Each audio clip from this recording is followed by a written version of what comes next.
Hello, hello, hello, everyone. Thank you so much for joining me and my new friend Tim Shaw on Suade's podcast, People in Sales, Not Salespeople, a podcast where we analyze the person behind the salesperson. Tim, how are you doing? I'm doing well, Matt. Thank you very much, and I'm pleased to be on your program. We're really, really happy to have you. Super excited to dive into your background. Tim has an interesting one. We're gonna we're gonna explore Tim's background. Last week we spoke, Tim, and you told me a bit about your background. But for the first time viewers here on the podcast, just give an overview of your background and what you have been working on before you started Smart Response Technologies. So I'm originally from Ohio, born and raised in Xenia, and then I took about a 20-year hiatus with a couple different careers. I was a Marine officer for a few years. Then I became an FBI agent and really enjoyed the career of investigating crimes. I loved going into the courtroom. There was nothing more than presenting your case and then waiting for 12 people that knew nothing about it to say you were right or you were wrong. Mm. I was only told I was wrong twice in 21 years, so I feel pretty good about that. Um, After retiring from the FBI, I started to slow down a little bit. I didn't completely stop working. I went to Tiffin University up in Tiffin, Ohio, and was the dean of their school, criminal justice, social sciences, for about 4.5 years. I was offered a job at the Advanced Technical Intelligence Center in Beaver Creek, where we trained intelligence analysts for our intelligence community and law enforcement. After that, I got into the private sector and got talked into co-founding Smart Response Technologies. And I guess I've become an entrepreneur late in life.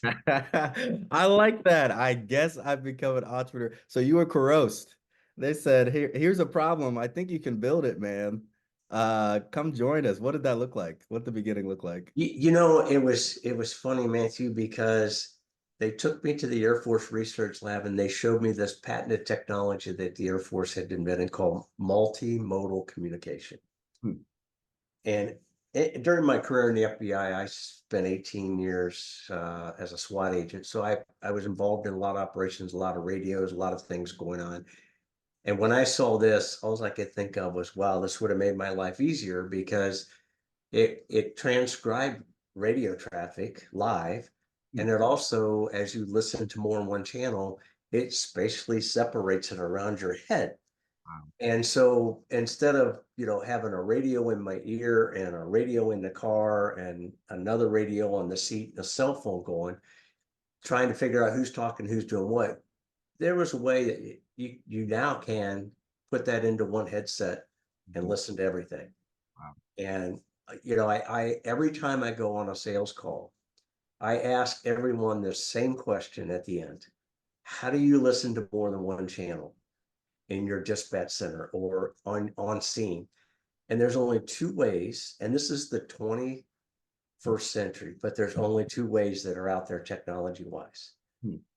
You put it on scan and you scan a bunch of channels and you hope you don't miss when somebody's talking on a channel you need to hear, or you have a bunch of speakers in front of you that you're trying to understand what's going on. Amazing. So that's what we're bringing to the table with smart response is the ability to listen to multiple channels, um, see that live transcription.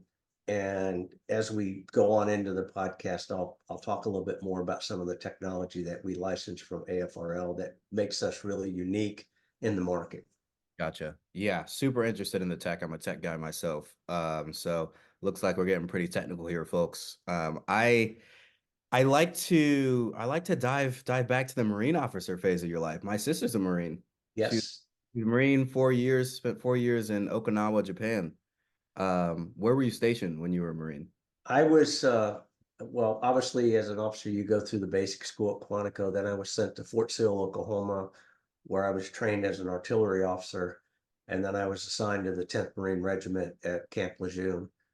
Um, I was with the 3rd Battalion, 10th Marines, and I was deployed twice to the Mediterranean. You basically for 6 months, you're on board ship floating around the Mediterranean, conducting exercises with other countries. You are the tip of the spear in that region of the world. So whether it's Europe or the Middle East or wherever, you're prepared to go ashore and start the battle. So Okay. yeah. Start the battle with the different countries. I don't really know how all the government war stuff works, but I thought they were our allies. Well, when I say start the battle, it's let's just take the Ukraine situation. Let's say NATO countries that Russia decides to attack them. There's Mhm. Marine forces, in the Mediterranean on board ship that have the capability to air and ground assault. So they would go into NATO and join that battle, Wow. right? They would be the first there to do it. Gotcha. Yeah. Gotcha. Okay. Super interesting. Super interesting. And then you spent 6 years as a Marine officer, Mhm. uh, and then went to the FBI, which is awesome because as far as a salesperson, one of my favorite sales influencers, salespeople is Chris Voss, who do you know about Chris? I don't. His story. So he wrote a book called Never Split the Difference. He was in FBI as a crisis negotiator for decades. He wrote a book around never called Never Split the Difference, which is all around negotiation tactics. And in the book, he always starts with a story about his time in the FBI. So if you haven't read it, maybe give it a listen and see if see if I'm writing it down right now. yeah. Yeah. So it's always interesting to me. And when you say presenting a case as an FBI officer, I'm sure a lot of that was helpful for you as you transitioned into this role at Smart Response Technologies. Yeah, there's a couple of things that helped. One was I was put on recruiting duty for the Marine Corps. So in the early 80s, trying to get people to enlist in the military after Vietnam was over, and we were kind of transitioning to an all volunteer force at the time. You learn to sell real quick. You're going to talk to some young woman, young man, and say, "Hey, go join the Marine Corps, defend the country," and you got to be able to talk to them. Hmm. I took that with my law school training, and I took that into the FBI and learned that if you communication is the biggest thing. In the FBI, you could have a SWAT mission in the morning, you're hitting a dope house, or you're hitting, a terrorist or whatever, and you got to talk to those people. And then that afternoon, you're back in the office and you got a suit and tie on, you're talking to an executive. Hmm. You have to be able to communicate at all levels, Hmm. right? And Yeah. that's the same thing with sales. You have to be able to communicate with your market and the folks that are wanting to buy your product. And by communicate, it's not necessarily telling them what they want to hear. You have to, there's a technique called QBS, question-based selling. I don't know if you're familiar with that or not, but that allows you to ask questions to find out what their needs are, Hmm. right? What do they need? And a lot of times when I'm selling our Delphini product to dispatchers or supervisors or whoever is in the room, there's all kinds of different questions that you have to answer. And I think one of the biggest pitfalls that we get into is we want to tell them everything. Hmm. But the problem is if they ask you a specific question and you answer it and there's no follow-up question and they say, I like this, why go on? You've got the sale. Now close it, right? Now close it. And that's a hard thing to learn. That's a hard thing to learn. And because we have a lot of different features in our Delphini product, love to talk about it. Yeah. But why should I tell you all the features when you don't care? You just want to know about the transcription, the keyword alerting, how is that, and how has that saved me time? Hmm. Exactly. So, yeah. That's a lot. That's a trap that a lot of salespeople fall into, and a lot of product-based salespeople fall into. Because if you fall in love with the product, all the features, you're on your little pedestal and telling everybody way too much information, and you'll eventually turn them off. Yeah, I've been asked to speak at the Georgia Communication Conference Hmm. uh, Nice. next month, and I'm giving a class, and it's not about Delphini. I can't talk about that because I can't sell to the class. Here's what I'm talking about: AI. Hmm. AI scares people. AI thinks it's going to, people think AI is going to solve the problems of the world. And we just saw the issues with Google where AI is only as good as you train it. Right. And if you don't train it correctly, it won't work. Mm-hmm. The uniqueness of our product and what I'm going to talk about is AI is not going to replace a dispatcher. Think about it. You and I are interacting. I can watch you, and if I say something that's exciting, I know I need to go on because I see your facial expression, Right. right? You have an instinct and intuition about people. You have an instinct and intuition that when you see something, it's like, I don't want to go there, or I'm not talking to this person. You can't build AI to take over human instinct and emotion. I Mm-hmm. have a slide in my presentation and it's a bunch of dots on one side, and then on the other side, they're all connected together. All the dots on the one side, that's knowledge. All the dots connected together, that's experience. Mm. You can't give experience to AI. Right. Can't do it, Right. and so the whole gist of this is don't be afraid of it. Use this as a tool, right? Yeah. And that's, to me, that's the benefit of AI. It's a tool to help in life, Mm-hmm. you Tool know. to help replace some of the mundane tasks, some of the more Yes. knowledge tasks in your life. And when it comes to the future of AI, not a lot of people know what the world's going to look like, in 10 years with a lot of this really interesting AI tech coming out. You know, But that's the uniqueness about Delphini. hmm, We have AI PhD. Anwar is phenomenal in his ability to train our language models. nice. And we only train on public safety radio traffic, and we're getting ready to expand into the 911, 988 Hmm, arena. So we're going to train with 911 calls. And the reason we train with that is if you've ever listened to a police scanner, or fire scanner, it is a whole different language. interesting. Okay. So here's what makes us so good, and why we're so good is we have a little black box that's our language model. And all it's in there is public safety radio, Hmm. right? Where if you go to Google or Amazon or whoever, they have this huge black box, and it's filled with conversational language like we're having. Right. All, Doesn't work with unique languages. So again, that's the uniqueness that SRT is bringing to the public safety arena. yeah. And just like that, you can translate that into the sales arena and what you experience as an FBI officer. Every Yes, community, every culture, every different person you talk to has their own black box of nomenclature of absolutely. right? What buzzwords they resonate with, what slang words they use. There's various different, words that resonate with different people groups. So it's important for you to understand that. Yeah. Uh, And it all goes back to communication, right. right? Right. You have to be a good communicator and a good listener and understand what people are saying and be empathetic in a way. So Yes, very.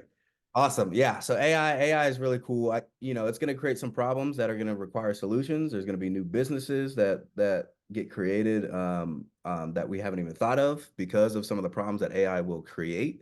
But in general, it's going to be a supportive tool for Mhm. every industry and every job. Awesome. Well, that was great. Thank you for the background. I love talking about Marine officer, FBI officer, and some of the conversational insights, experience you acquired there. Let's talk a little bit about smart response technologies at a top level.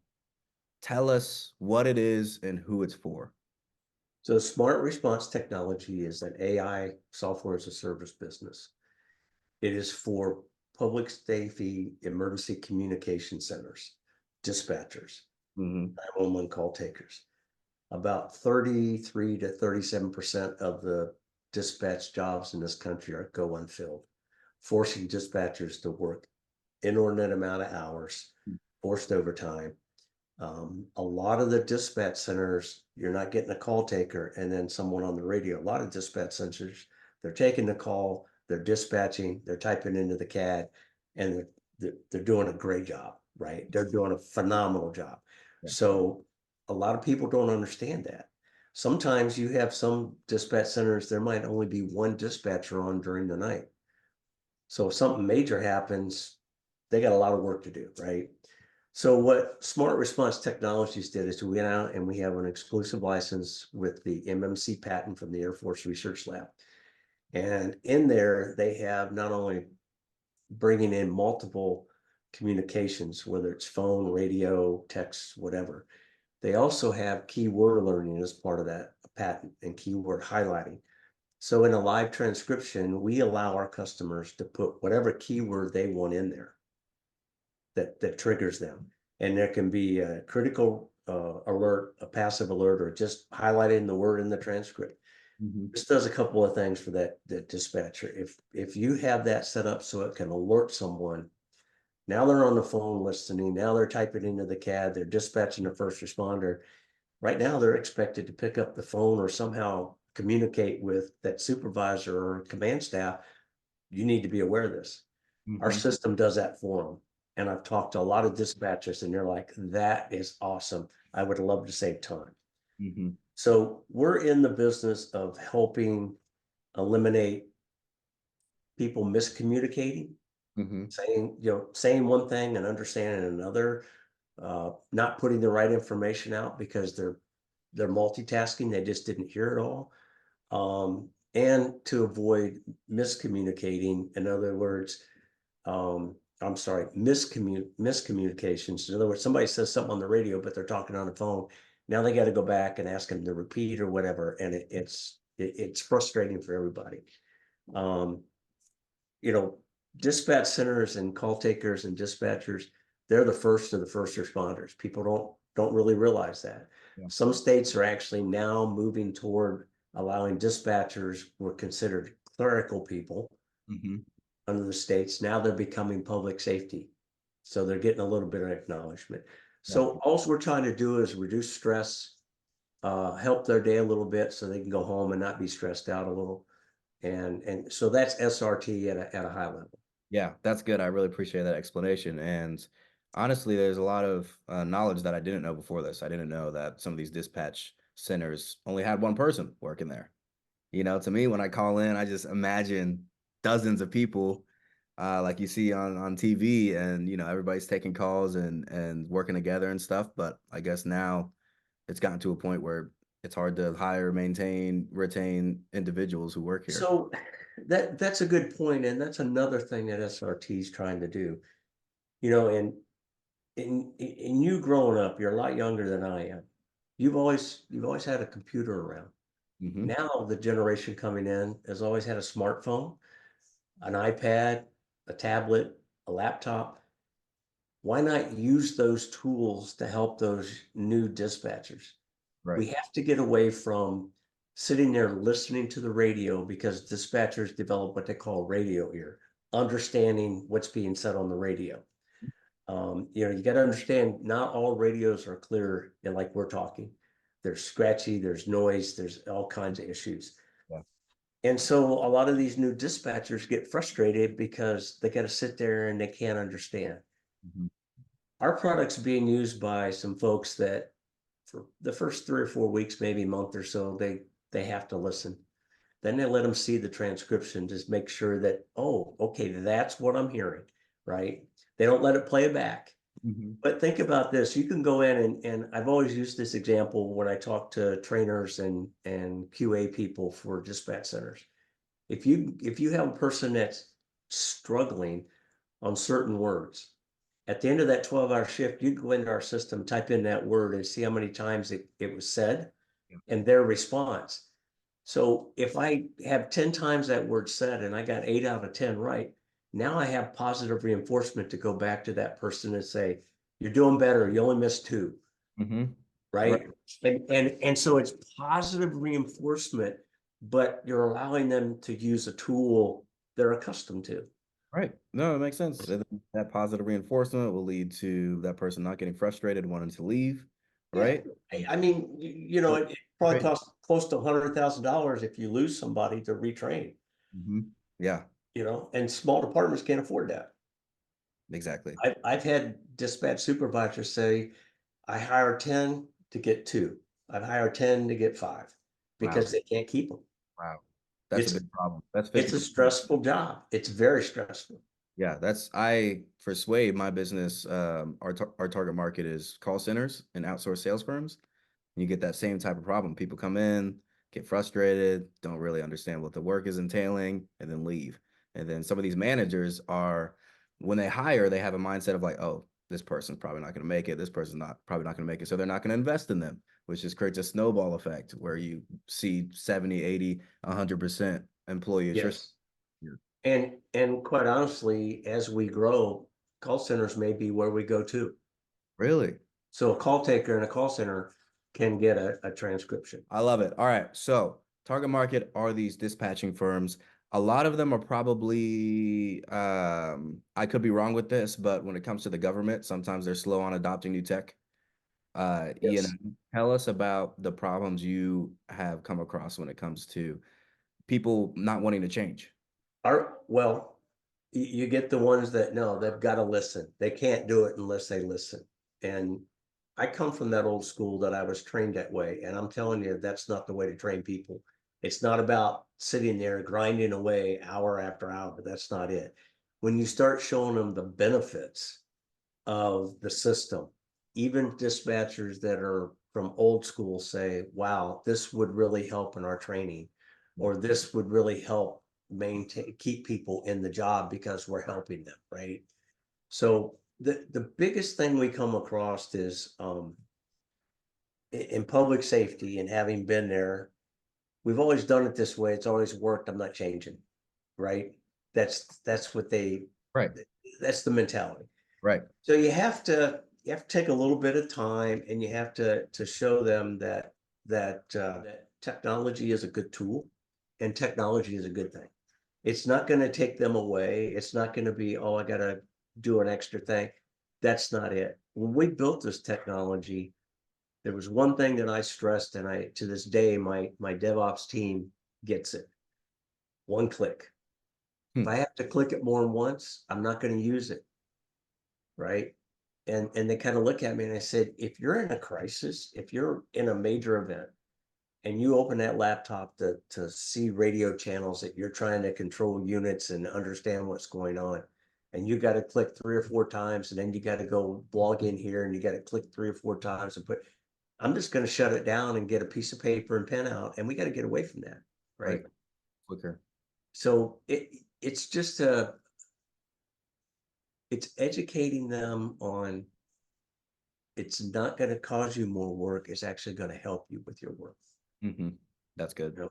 And as you know, with government, our biggest issue is the sales cycle. You know, it's not 60 days. It's, it could take longer because they have budgets. They got to get all their approvals. We have a lot of contracts waiting, but we just got to get in the budget cycle that we can get the money set aside, right?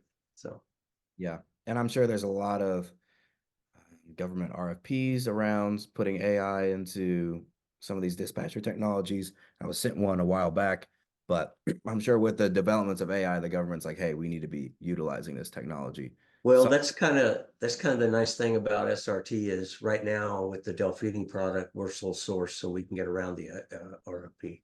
okay, that's good. We're Yeah. the only ones doing the live radio traffic. Hmm. And the AI ML around that. Okay. Mhm. That's awesome. Well, so you are obviously a now knowledgeable salesperson. You talked about QBS. You talked about how you translated the communication kind of styles and work you did as an officer into here, but you've never actually really held a sales job before. When you were going into SRT and you realize, hey, I got to sell this thing.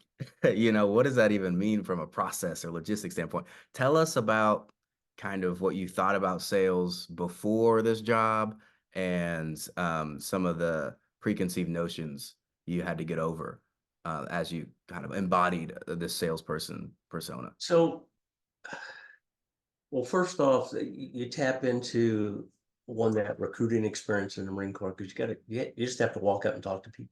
And the same thing in the FBI. You can't sit back and wait for witnesses to come to you. You got to find them.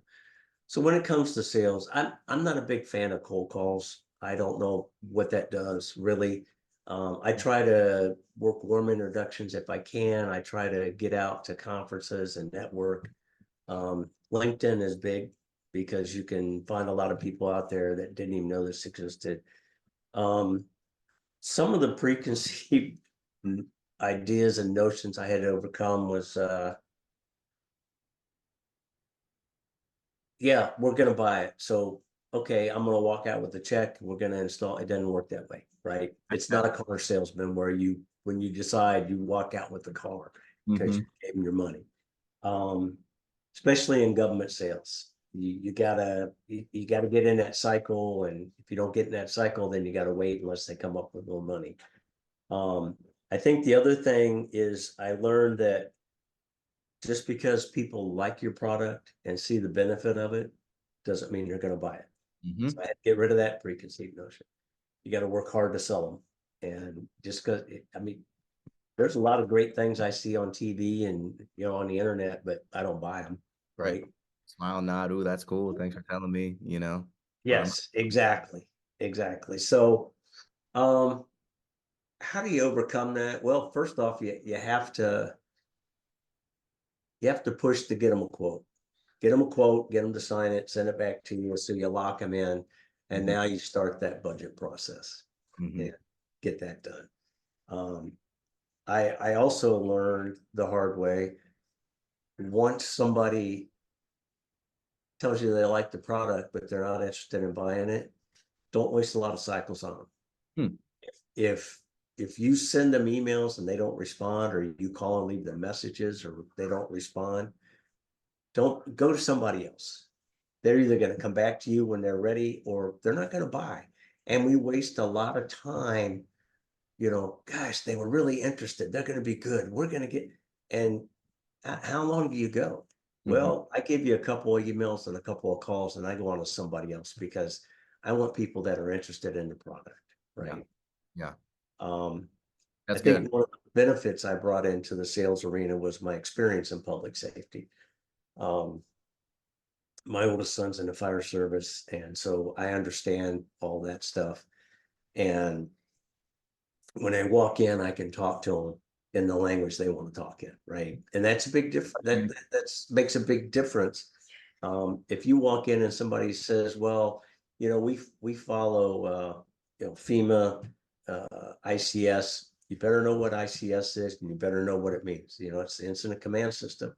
Where on the police side, they are doing things a little bit different. Hmm, And one of the things that is unique about public safety. When fire goes to a scene of a fire, they have things they do. One, first in does this, second in does that, third in does that. Where a police officer arrives on scene of what they thought was a burglary may not be that. They don't know what they're getting. So there's two different, you can't be structured like fire on the police side because you just don't know what you're getting into, right? You do a car stop nowadays, you don't know what's going on in that car. mhm. So being able to talk with them about how they would use the system has been a big help in sales. It's Yeah, not just knowing your product, it's knowing your market. right. Knowing how And to speak to your market. right. I would recommend if somebody wanted to sell in this market into ECCs, go to a dispatch center and ask to sit there and watch. Hmm, You would be amazed at how much they have to do and what they're doing and how efficient they are with limited technology, yeah. Wow. right? Yeah, that's good.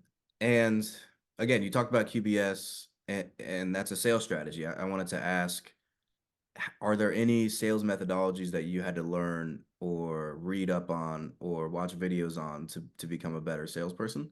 Or do you feel like just over time you kind of got used to or just understood how to talk and sell to the market? There are a lot of books, a lot of videos, a lot of seminars on how to do sales. But I've always been a hands-on learner, and I can read all the books I want, but until I go out and practice and get my feet wet and my hands dirty, I Hmm. don't know whether I'm good or not, right? Right.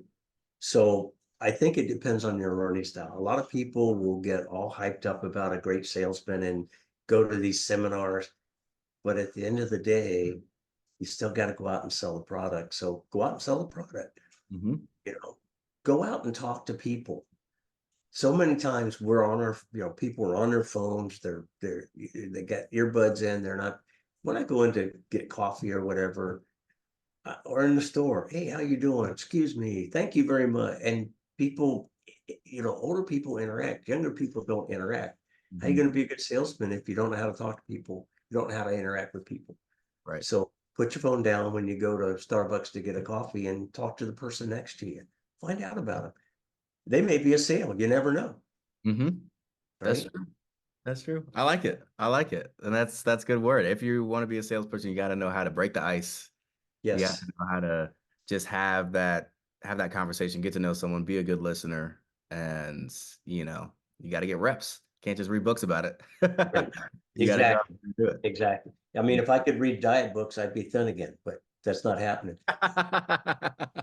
Yeah. Oh man. Well, I could just read a book about it. Okay. Well, we talked a bit about what sales looks like in the government, but I want to dive into that a bit more because I personally have only sold B2B, right? Only business to business, not business to government. Can you school us on what it looks like to sell to a government and some of the intricacies involved in that? So some of the things that you have to overcome is obviously you have to learn the budget cycles. Local, local governments, state governments, and federal governments, they all have different budget cycles. So Okay. you got to get in at the planning of that budget cycle before you do that, right? Um, the other thing in the government is there's spending limits. And certain people can authorize X amount, but if it goes above that to the next amount, you have to get somebody's, permission. You may have to go to the county commission, you may have to go to the city commission. There's a lot of bureaucracy. Um, so you have to find out those cycles. The other thing is every state has a state contracting office. Hmm. If you can get on their state contracting, that makes things a lot easier. Because now you've set your standard price and they can go and say, hey, we're going to buy this. It's on the state contract. And okay, that makes it a little easier. So those are the things that just with B2G you got to do. Yeah. Um, it's it's tough. It's different. So, It's and B2B. and the other thing you have to know about um, is grants. Yeah. What grants are out there that they can put in to help them buy your product? Hmm. And then offer to help write them, Hmm. right? Offer to help write the grant. You can write about your product and what it's going to do and how it's going to benefit not only the dispatch but the community to make those funds come in better. Um, the other thing is our product they can use the 911 funds for.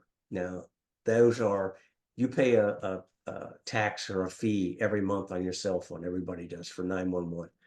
And then that's collected at the state level and then sent out to the counties based on size and population and calls and all that.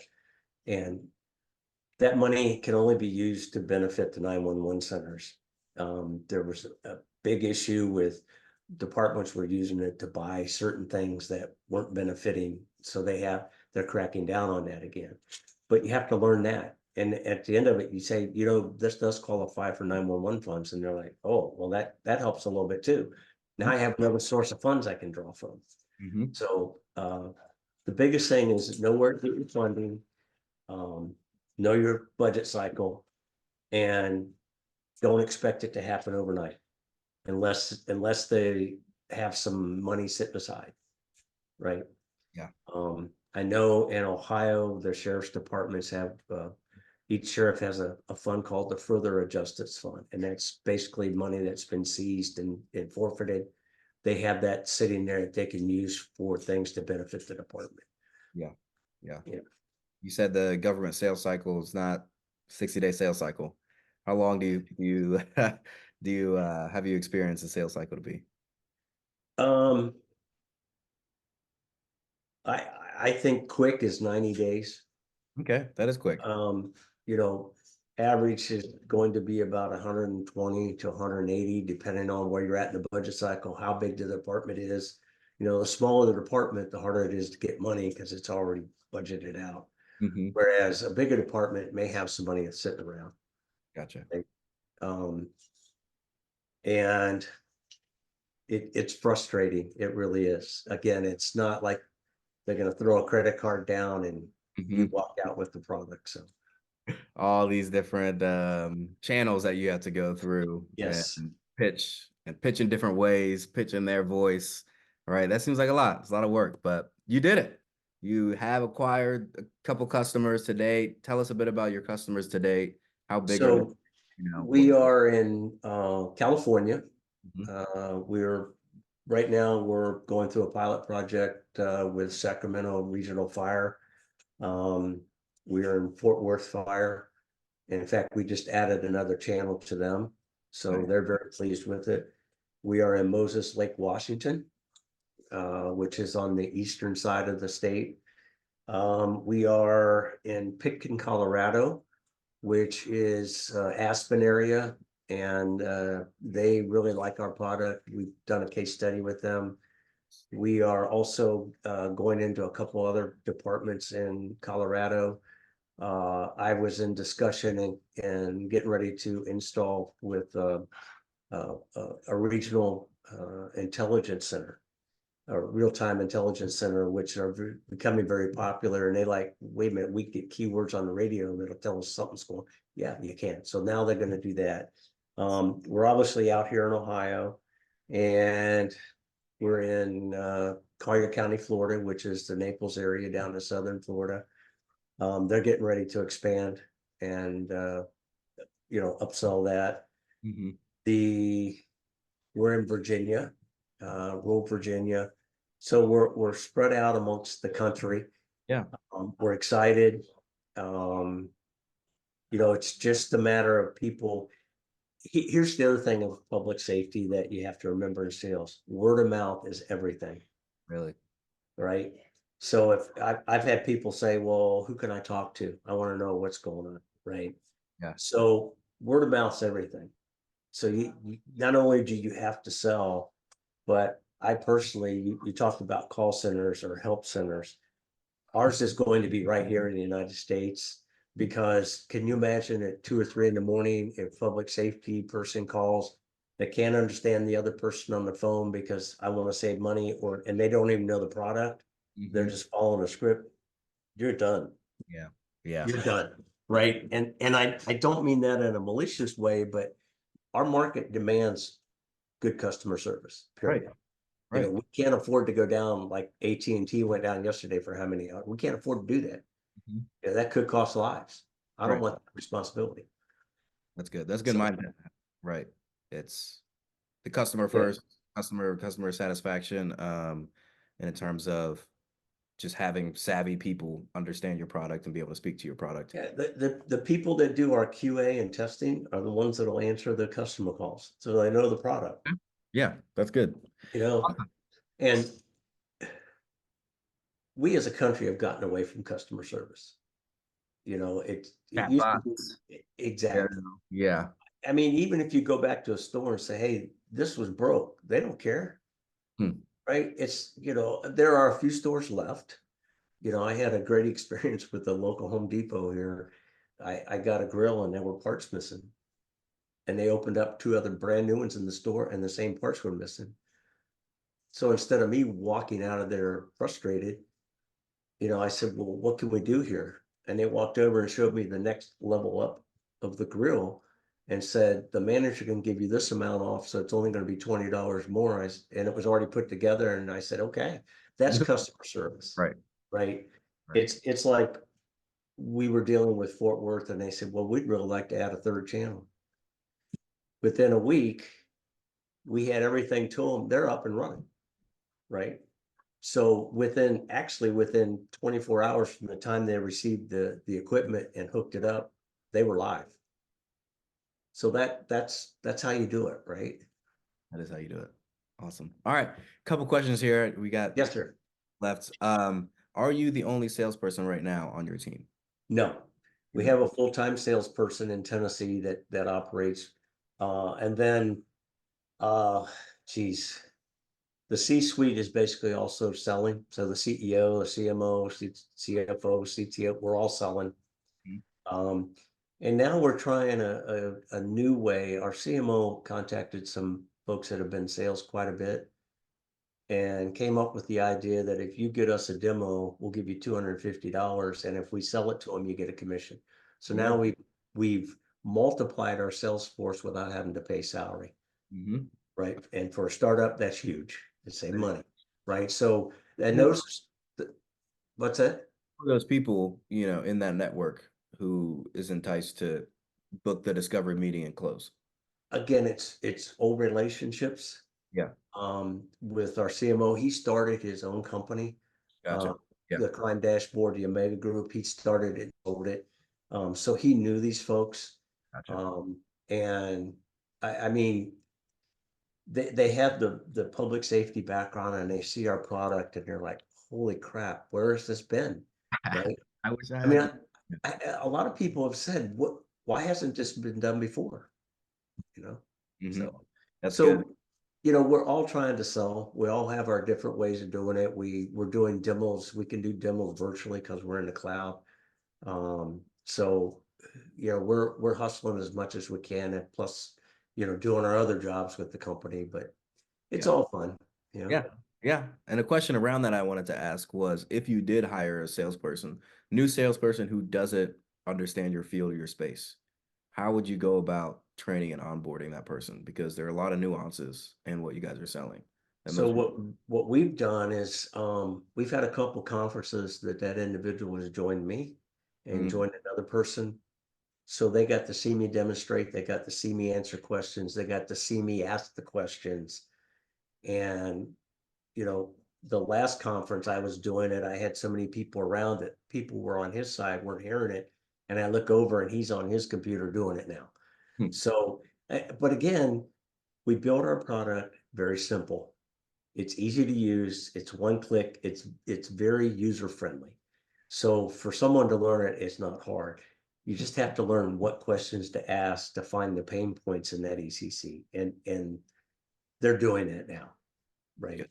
In Good. fact, they did a demo down around, I don't know, Birmingham or something, and they're very interested. So they got a quote. I mean, he's getting there, and it's just the time cycle of getting that. You get them the quote. Now you got to sit back and wait for it to go through the process, right? But bringing a new salesperson on, um, we have the ability in our system. We have our sales uh,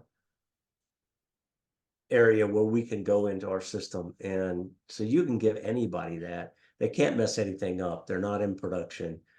Well, it is in production, but it's isolated that so I can go in and do all kinds of stuff in there and it doesn't mess with anybody else. Okay. So you can give new people a login and they go in and just play with it, Right. see what it does. And it's funny because it's one click. Again, I know I keep saying that, but it's that simple. Yeah, You that's powerful. Yeah. All right. Awesome. Awesome. Well, it was great to hear you speak about your background, what SRT is doing, how the sales channels work. Thank you so much for being on the show. I have one more question to ask that I'd like to ask everybody who's on the show. That question is, what does it take to be a salesperson, in your opinion? confidence in two things: confidence in your product and confidence in yourself. If you're confident that your product's good and you're confident in yourself, you can sell it to anybody. Hmm. Love it. Love it. All right. How can people get a hold of you, Tim, and see your content, learn more? They can contact me via email at tim.shaw@smartresponsetech.com. Or they can go to our website, smartresponsetech.com, on the web and contact us via there. Or they can reach out to me on LinkedIn. I'm on LinkedIn. All So, right. yeah. Awesome. All right. Well, thank you so much for hopping on, Tim. It was great to hear your story. Thank you. I enjoyed it. Awesome. All right. Over and out. Yes, sir.